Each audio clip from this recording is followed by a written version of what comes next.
Hey, what's up, YouTubers? I know I haven't been on in a while. This is Chris Martin with Martin's Morse, of course. My wife's been doing all the videos, which she does everything, and I'm really appreciate her for that. But I just figured I'd holler at y'all real quick, let you know we're still doing good. I appreciate y'all stopping in, and my wife's gonna take care of all y'all. As far as the video was, y'all have a good one. Later. I've always liked to play with fire.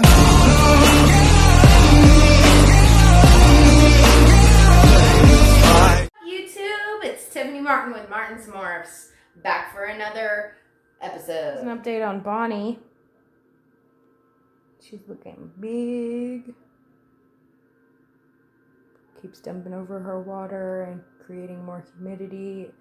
We did switch her over to a gray box that you can't see through, just to try to reduce her stress a little bit. And I know the paper towels look very wet. I understand that. But every single time I change out her bedding, she gets it wet all over again. So there she is, guys. So, you saw the update on Bonnie. I don't want to show you Clyde because we are trying to get Clyde back on food right now. So I'm trying to give him as less stress as much as possible. He has gone off food for 3 weeks now, and we would really like to see him eat consistently before we try to breed. And the number one reason for this is because we care about the health of our animals more than we do breeding them. So we want to make sure that Clyde is in a healthy condition before he is paired back with Bonnie again. Jenny, she is doing very well. She's adjusting very well. We were surprised at the size of her. And honestly, she is a big, healthy girl. And we're so happy to have her. Our pastel female has currently had 6 visible locks, and we are hoping for some eggs from her within the next coming months. We are expecting 3 clutches this season, so keep your fingers crossed. Incubator is up and running and ready to go. So we did order a Herpstat 2 and a Herpstat 1 from Spider Robotics. I highly recommend them. Their digital thermometers are superb. I love the fact that I can see the humidity and the temperature just by looking at the thermometers. We do have back here, this is a hobby stat that we started with, and we have that on our hatchling rack. So it's a good thing, but I prefer having the digital reading. This is our first season, so I just want to say that we are expecting 3 clutches, and we're very hopeful for 3 clutches. But if we don't get any eggs, we still have our snakes, we still have our pets.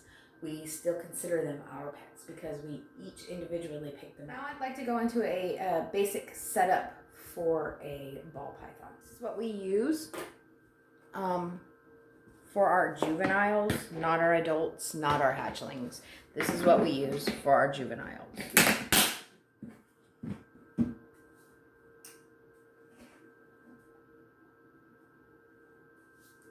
And then I take a wood burner and I poke holes right here for air, because animals need air. And I absolutely love these locking lids. See, I can't even really get them open, but I like the fact that they have locking lids because it prevents injury and it prevents a lot of hazardous things. Did you hear that click? I love it. So this is for a juvenile. This is what we would use for a juvenile. And just stick paper towels and a water bowl in there, and you're good to go. Let me show you what we would use for a hatchling. What we would use for our hatchlings. Same thing again with the holes. Also, locking lid. hatchlings aren't as strong as juveniles, so we still get a locking lid though. Because the worst thing to happen is for you to have a lost hatchling or a lost snake in general. That's just not something that's good. We prefer to have them locked. There have been too many mishaps, and I have learned from previous experience that if a snake can get out, they will get out. And it's just a good thing to have a lid that locks. Also, as far as substrate goes, we really like to stick to paper towels because then we know when it's dirty. Speaking from personal experience, when we were using cocoa, we were noticing a lot of mold, and it's just easier this way for us to use paper towels. I use regular white paper towels. I have to clean every other day, which I feel like is better for my animals. Fresh water, fresh bedding, every other day. We deep clean usually on Saturdays, and we usually use this. It's antibacterial. Okay. So that's a basic setup for a ball python. If you're interested in buying a ball python as a pet, or you have future breeding, but this is what their enclosure is. But we stick them on a shelf, and half of this gets heat tape and it's on their belly, because a ball python cannot digest their food without heat. They can't shed their skin without humidity. So my suggestion is to go on to Reptile Basics and buy some Flex Watt heat tape. Depending on the size of your rack or your enclosure, 4 to 6 inches, sometimes 12 is needed. But yes, snakes do need heat to survive. Most reptiles do. This week, thanks for watching, guys. See you next Wednesday. So I just want to explain something really quick. You guys are going to see a little time lapse, and I am going to be cleaning out this guy's tub. Well, when we first bought him, we were told he had a burn, and it is gradually gotten very much better. Not proper English. It's gotten better gradually over time, and it currently looks like this. Apparently he got up onto a light and nobody noticed, and he burned himself. So every time I feel it drying out, I put a little bit of coconut oil on it,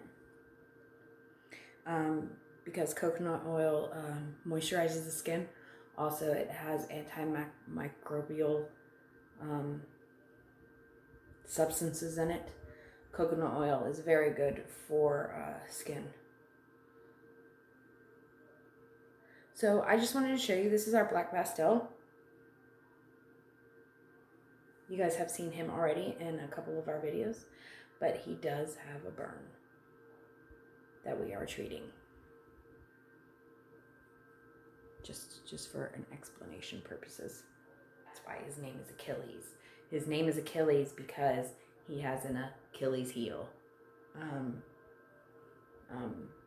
I'm glad he's with us now, because we would never expose him to something like that where he could burn himself.